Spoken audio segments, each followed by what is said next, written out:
Black-eyed visitors. The twilight knock. I remember the first time I heard that knock.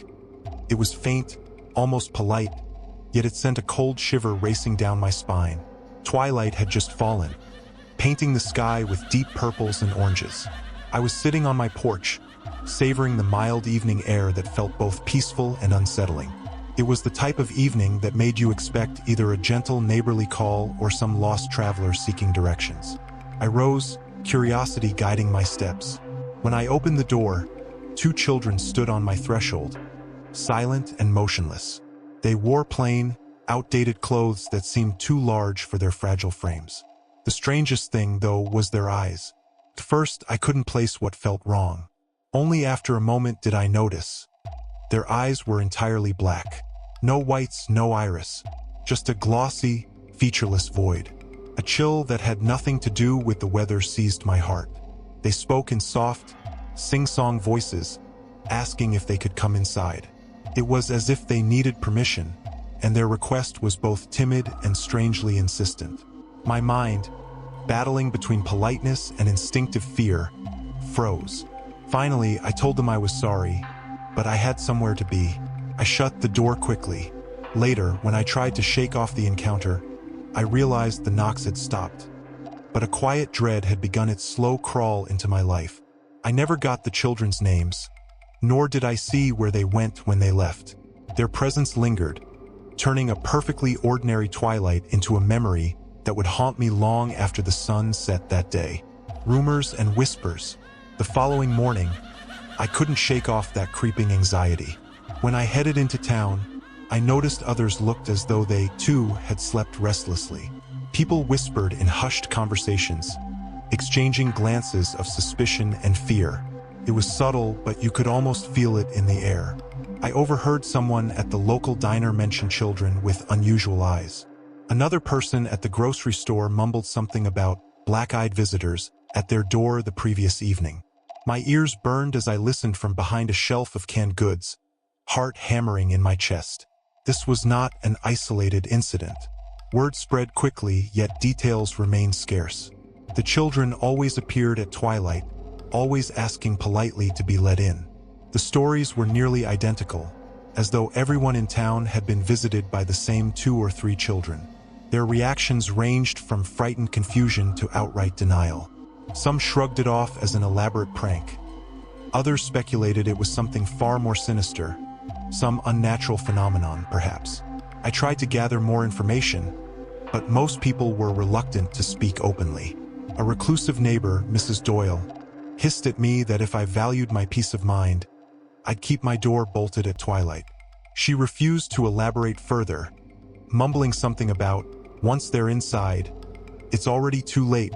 As I walked away, I felt a prickling at the back of my neck, as if I was being watched by countless unseen eyes. Uneasy calm. An uneasy calm settled over the town in the days that followed. For many, daily life continued with forced normalcy. People still went to work, did their grocery shopping, and tried to smile at one another. But each evening brought the collective dread back to the surface. Windows were shuttered earlier than usual, and porch lights were left burning through the night. Meanwhile, I caught myself glancing at the clock each day, dreading the moment it shifted toward twilight. I would sit by my window, staring outside at the changing colors of the sky. My heart would pound so loudly I was certain I could hear it echo through my empty living room. Though I rarely saw them, I could sense them. It was a primal feeling, like knowing a predator lurks just beyond the treeline. People who had once joked about the visits now spoke in hushed, anxious tones. A family down the street put up a "for sale" sign overnight. Another couple suddenly left town without a word of farewell. A rumor swirled that they had given in to the children's pleas. No one knew what actually happened after the children entered a home, only that nothing was ever the same. I tried to push these thoughts from my mind, clinging to the mundane routines that once anchored my life. But even the comfort of a warm cup of coffee in the morning couldn't erase the prickling awareness that something fundamental had changed in our small community. Something dark had seeped in, and we could not banish it. An invitation gone wrong. I will never forget the first confirmed incident where someone let them in. It wasn't gossip or rumor. I saw it myself. It was a mild evening, the sky bruised purple with the setting sun. I was driving home from the next town over, having forced myself to attend a work meeting that felt trivial in comparison to the town's looming dread. Rounding a bend near the old Miller house, I spotted two small silhouettes on the doorstep. They were the same children, unmistakable. The man who lived there, Mr. Miller, was a kind sort, known for his welcoming smile. Before I could roll down my window and shout a warning, I saw him open the door and beckon them in. They stepped inside, one after the other. Then the door closed. I pulled over, heart in my throat. Part of me wanted to run up to the house and stop whatever might happen next. But fear held me back. I waited, lights off, engine idling, for nearly half an hour. Nothing seemed unusual. No screams, no signs of distress. Eventually, the interior lights switched off and all was dark. The next day, I found out Mr. Miller's home was locked tight, curtains drawn. He didn't come outside, not to pick up the morning paper or even to retrieve the trash bins left at the curb. When I summoned the courage to knock, no one answered. The house stood silent, a stillness that felt like a warning. Whatever happened behind that door was locked away, and we were left with our imaginations to fill in the gaps. Darkness in the eyes. That night I couldn't sleep. Images of those black-eyed children haunted my dreams, forcing me awake in a cold sweat. I climbed out of bed and paced the living room, switching on every lamp to banish the darkness. But my thoughts kept circling back to their eyes, depthless and devoid of emotion. What truly unnerved me was how childlike they were in every other way. Their small hands, soft voices, and polite manner of speaking. It seemed monstrous that such demonic emptiness could coexist with a child's innocence. It challenged my understanding of evil, making it all the more terrifying. Desperate for answers, I scoured the internet, searching for any mention of black-eyed children. Accounts from far-flung places matched almost exactly the phenomenon plaguing our town. In every story, the children asked to come inside, citing cold weather, a lost pet, a need to use the phone. Once allowed in, everything changed. The descriptions were eerily similar, but no story offered a clear explanation or a definitive solution. I was left with more questions than answers. What were these children exactly? Ghosts? Demons? Victims of some curse? Or were they something else entirely? With each new theory, I felt that old dread wrapping itself tighter around my heart. I doubted any explanation would truly satisfy me. The reality was that they were here now, in our town, and we were dealing with a nightmare that had stepped right out of folklore and into our daily lives. A town in denial. As the days turned into weeks, denial became the town's coping mechanism. People went to great lengths to pretend life was still normal. The mayor scheduled a town fair, as though carnival rides and cotton candy could chase away the shadows. Families tried to attend picnics, forcing laughter that never quite reached their eyes. But behind the forced smiles, everyone was bracing for nightfall. Businesses closed earlier each day, and more for sale signs appeared in front lawns. Some folks insisted it was just a series of pranks carried out by local teenagers. Others claimed the children were part of a traveling troupe, an urban legend come to life. None of these theories felt convincing, but they helped people maintain a fragile sense of control. I found myself retreating inward, avoiding social gatherings unless absolutely necessary. The tension was suffocating. The polite small talk at the diner was overshadowed by stolen glances toward the windows, as if expecting the children to materialize at any moment. More than once, I caught sight of a reflection in the glass that made my heart stop, only to realize it was just another sleepless face reflecting my own fear. Late one afternoon, I visited a friend who used to be well-versed in local folklore. He had no answers, just a haunted look in his eyes. No matter what legends we've heard, he said, this is something else. Something new, or something very old. We both knew we were grappling with a darkness that defied explanation. The eclipse. An unexpected solar eclipse was scheduled to occur one afternoon. A brief celestial event that plunged our small town into an eerie twilight well before the sun was supposed to set. The anticipation of this cosmic phenomenon weighed heavily on us, given our already frazzled nerves. When the day came, I joined a cluster of neighbors on the street, special eclipse glasses in hand. We watched as the moon drifted over the sun, dimming the world into a surreal twilight. The temperature dropped noticeably, and birds went silent, tricked into thinking night had arrived. In that moment of darkness, I felt an inexplicable presence, an electric charge in the air. My pulse throbbed, and every instinct screamed that I should be indoors. I glanced around to see if others felt it too. A few people looked as startled as I did, their eyes scanning the street. Then I saw them, standing at the corner. Two small figures, hands clasped, their dark eyes fixed on the sky, or possibly on us. They didn't move or speak. They just stood there, silhouettes in the half-light, as though this eclipse belonged to them. The moment the moon began to drift away and the sun reasserted itself, the children were gone. The air felt lighter, yet the memory of their silent vigil lingered. It was as if they were marking this celestial event as significant in some grander scheme we couldn't fathom. Investigations. By that point, the local police department had received dozens of calls about the black-eyed children. They tried to investigate, but they found no tangible evidence. No footprints, no traces of forced entry, just scattered accounts of these unsettling visitors. Even security cameras, where they existed, captured only dark shapes or glitchy recordings, as though the lens couldn't properly focus on the children. I decided to do some investigating of my own. I'd been keeping a journal of nightly occurrences. Times, locations, approximate descriptions. I interviewed a few townsfolk who claimed to have come face-to-face with the children. Almost everyone described the same feeling of paralyzing dread, coupled with an absurd impulse to show sympathy, like wanting to help a lost child.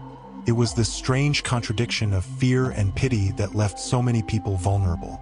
Some believed the children fed on this conflict within us, our natural instinct to protect children versus our primal fear of something that looked so profoundly wrong. As I jotted down their stories, I couldn't escape the feeling that I was prying into secrets best left alone. One late night, poring over my notes, I realized something. The sightings seemed to cluster around older homes, places steeped in local history or tragedy. It was as if they were drawn to shadows of the past. My own house wasn't particularly old, but something about it still attracted them that first time. Could it have been me they were drawn to? The question churned in my gut like a slow acid, suggesting I'd only scratched the surface of a malevolence beyond my comprehension. The first disappearance. The town's denial was shattered when the first official disappearance happened. A middle-aged woman named Janice Porter vanished without a trace. Neighbors noticed her mail piling up and eventually called the police. They found her front door slightly ajar, her purse on the kitchen table, and no sign of a struggle. All the windows were locked from the inside, and no footprints were found around the property. Rumors spread like wildfire. Some said they had seen the black-eyed children on her doorstep a few days prior. Others insisted they heard Janice arguing with someone late at night. But no one could be certain. The only thing we knew was that another person had joined the ranks of the missing. This event sent shockwaves through the community. No longer could we pretend these were harmless pranks. Fear was no longer subtle. It became a daily companion. I found myself double-checking my locks and sleeping with a baseball bat by my bed. Friends and neighbors quietly confided in me that they were doing the same. I volunteered to help with a neighborhood search, combing through the nearby woods and abandoned barns. We found nothing except the quiet hush of leaves underfoot and the unsettling knowledge that Janice was just gone. Without a body or evidence, the investigation stalled. That night, as I lay in bed, all I could think about was the black-eyed children. Had they taken Janice? Or had something even worse occurred behind that open door? Nightly vigil. Unable to shake off my growing obsession, I decided to hold a nightly vigil at my own home. The idea was both terrifying and strangely empowering. I refused to be caught off guard. I set an alarm to remind me to start my watch as twilight approached. I'd sit by the living room window, the curtains slightly parted, my heart drumming an anxious cadence in my ears. The first few nights were uneventful. My eyes strained in the dim light, scanning the yard and the quiet street beyond. My only company was the ticking of the old wall clock. Sometimes a stray cat or raccoon would skitter by, sending my nerves on edge. But no children. Then, on the fourth night, I saw a movement near the end of the driveway. Two small silhouettes appeared, illuminated briefly by a passing car's headlights. My breath caught in my throat, and I froze. They slowly walked up the driveway, their figures merging with the shadows. I could feel their gaze upon the house, though I couldn't make out their faces in the dark. They approached my front door, and a gentle knock echoed through the silence. I sat there, paralyzed. The knock came again, more insistent this time. My pulse pounded in my ears. The children asked in their soft, sing-song voices, "May we come in? Please, we need your help." I didn't move or speak, afraid that even the faintest whisper of my presence would betray me. Eventually, after what felt like an eternity, the knocking stopped. When I mustered the courage to peek out the window, they were gone, melted into the night like ghosts. What lies behind the door? That encounter changed me. Until then, a part of me had clung to the hope that these children might be lost souls or victims of some tragic twist of fate. But witnessing their silent departure under the cloak of darkness convinced me that they were no ordinary children. They radiated a presence so unnerving it bordered on malevolence. One question consumed me: what happened once they crossed a threshold? Rumors hinted at hauntings, possessions, unexplained illnesses, and even the slow unraveling of sanity for those who opened their doors. I couldn't imagine what took place in those houses, behind those closed doors, but my mind conjured nightmarish images. I thought about Mr. Miller. His house remained sealed, and no one had seen him. A neighbor reported hearing muffled voices from inside, like a quiet conversation, but never spotted anyone coming or going. Some speculated he was still in there, alive but changed. Driven by a desperate need to protect my own home, I installed stronger locks, sealed my windows, and kept a loaded flashlight. Yes, a flashlight, as if shining a beam of light could banish them. Part of me felt silly, but I clung to any defense I could muster. Every night, I braced for another knock, a soft voice pleading for entry. And every night, my fear deepened, a silent question echoing through my mind. What would I do if they kept knocking, never relenting? The old photograph. During my hunt for answers, I visited the town's modest historical society. I combed through dusty archives, old newspaper clippings, and photographs from decades long past. Eventually, in a tattered box labeled Unexplained Events, I stumbled upon an old black and white photo. It showed a gathering of children outside a schoolhouse from the early 1900s. At first glance, the image was ordinary, a typical class photo with serious-faced teachers and stiffly posed children. But in the back row, partially hidden by a taller student, stood a small figure whose eyes appeared inky black in the photograph. The child's face was devoid of the usual blur or glare of old photography. The eyes were just black. My spine tingled. Had this phenomenon plagued our town a century ago? I examined the photo's backside for any notes or dates. All it said was 1909, Redwood School. That school no longer existed, burned down in a fire decades ago. Could this be evidence of a recurring terror, one that periodically emerged to feed on our fears? I took the photograph to the librarian, an elderly woman named Harriet, who frowned and quietly returned it to the box. She wouldn't speak about it. In fact, she seemed unnerved, as if acknowledging the photo's significance would summon some ancient curse upon us. I left the Historical Society with my heart pounding, certain that the black-eyed children were no recent anomaly. They were part of a nightmare that had roots deep in our town's past. Midnight confessions. A few nights later, the town suffered a power outage. Streets turned into corridors of darkness, lit only by the moon and an occasional flicker of a generator-powered lamp. I found myself at a neighbor's home, Carolyn, a friend whose company I trusted enough to face the dark together. We sat by candlelight, nursing cups of instant coffee. Our faces seemed ghostly in the dancing shadows. During that vulnerable moment, Carolyn made a confession. She, too, had once opened her door to the children. It had happened a week prior, just before dusk. She had been caught off guard by their polite request and let them step into her foyer. They did nothing at first, she whispered, eyes hollow with guilt. They just stood there watching me. Their eyes... Oh God. Their eyes were so dark. I felt dizzy, like I was losing track of time. And then, she trailed off, her breath ragged. After a pause, she continued. One of them reached out and touched my hand. It was so cold, like ice. Carolyn swore her memory blurred at that point. When she regained full consciousness, the children were gone. Her clock read an hour later, yet it felt like no time had passed. That night, she experienced nightmares so vivid they made her question her own sanity. Dreams of wandering hallways that never ended, hearing distant children's laughter echoing in the dark. I believed her every word, feeling my own pulse spike with fear. We sat together in the candlelit gloom, neither of us daring to voice what we truly thought, that by letting them in, she had welcomed something terrible into her very soul. Shadow on the road. As the power outage dragged on, I decided to drive to a nearby rest stop to charge my phone. One of the only places that still had electricity. The highway was pitch black, and the hum of my car's engine felt like the only sound in an endless void. Just as I was about to signal my turn, two figures appeared in the middle of the road. I slammed on the brakes, narrowly avoiding a collision. My headlights illuminated them for a split second. Two children, their eyes reflecting no light, just empty black orbs.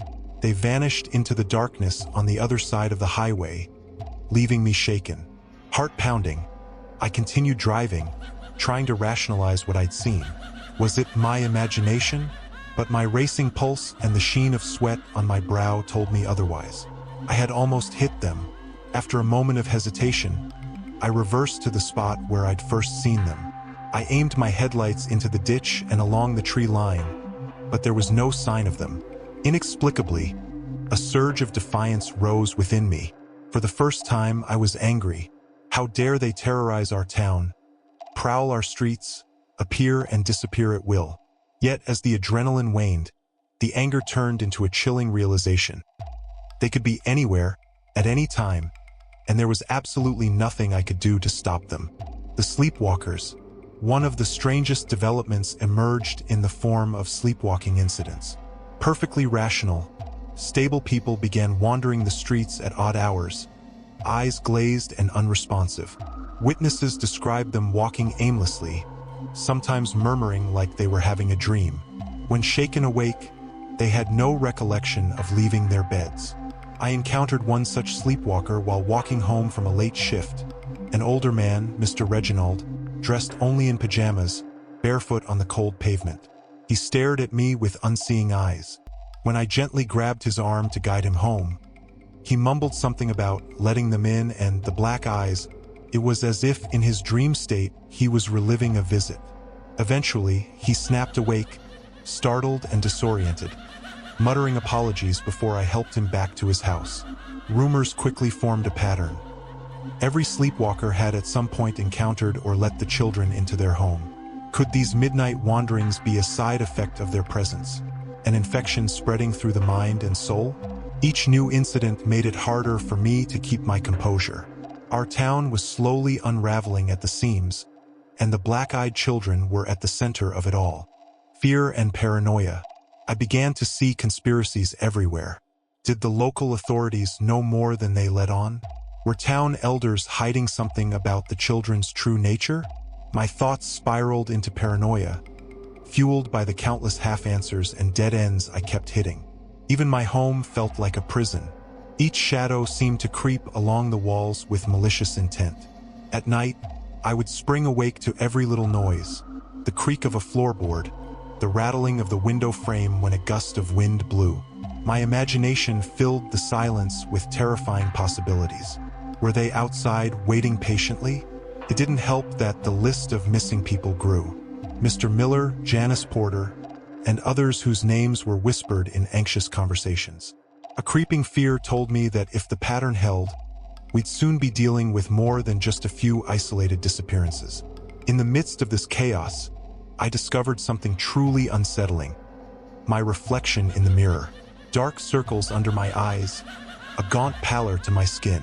I looked haunted, as if the children's presence had already taken root in me. I questioned my own sanity. Perhaps, in a twisted sense, that was their goal, to break us down from the inside out. Strange allies.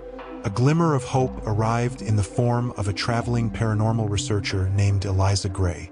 She had heard rumors of the black-eyed children and came to town determined to document their existence. Her confidence offered a refreshing contrast to the town's despair. Eliza wasted no time gathering testimonies, video recordings, and any physical evidence, though physical traces of the children were practically non-existent. She speculated they were interdimensional entities, feeding on our fear and hospitality. It sounded far-fetched, but at that point, we were open to any theory that might shed light on our plight. I accompanied Eliza on her investigations. We visited those who had narrowly escaped encounters, those who had unwittingly let them in, and even a few who had direct sightings. She treated each story with serious intent, typing detailed notes into her laptop. Part of me hoped she'd find the key to banishing them. Yet, in the back of my mind, I couldn't help but wonder if her curiosity would only provoke these entities further. We were treading dangerous ground, poking at something that thrived on secrecy. Still, Eliza's presence gave me the courage to keep going.